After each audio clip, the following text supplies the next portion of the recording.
ಮುಗಿತದ ಅಡಿಗೆ ಯಾವಾಗ ಮುಗಿತದ ಯಾವಾಗ ಹೋಳಿಗೆ ತಿನ್ಲಿ, ಅಡಿಗೆ ಯಾವಾಗ ಮುಗಿತದ ಯಾವಾಗ ಹೋಳಿಗೆ ತಿನ್ಲಿ. ಯಾಕಂದ್ರೆ ಅವರು ತಡೆಯೋ ತಮ್ಮ ಇನ್ನೊಂದು ನೈವೇದ್ಯ ಕೊಡ್ದದ ಮನಿ ದೇವರಿಗೆ ಇನ್ನೊಮ್ಮ ಹೋಗಿ ಒಂದ್ಸಲ ಹೇಳ್ತಾರೆ, ಮತ್ತೆ ಎರಡನೇ ಸಲ ಹೋದ್ರಿ ಇಲ್ಲೋ ಹೊಲ್ದಾನ್ ದೇವರಿಗೆ ನೈವೇದ್ಯ ಕೊಡ್ದದ ಇನ್ನೂ ಸ್ವಲ್ಪ ತಡಿ.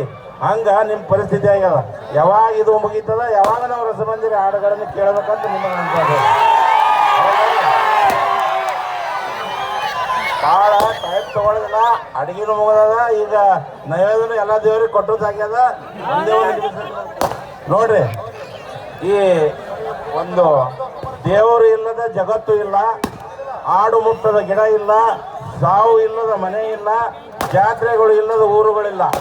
ಆದರೆ ಶ್ರೀ ಬಡೋಲ ಮಲ್ಲಯ್ಯನಂತ ದೇವರು ಜಗತ್ತಿನಲ್ಲೇ ಇಲ್ಲ ಅಂತ ಹೇಳಿ ಈ ಒಂದು ರಸಮಂಜರಿ ಕಾರ್ಯಕ್ರಮ ಅತಿ ಉತ್ಸಾಹದಿಂದ ಎಷ್ಟು ಮಂದಿ ನಡೆದಾರ ಅದಕ್ಕೆ ನೀವು ಕಲಾವಿದರಿಗೆ ಆ ಕಲೆಗೆ ಬೆಲೆ ಕಟ್ಟಲು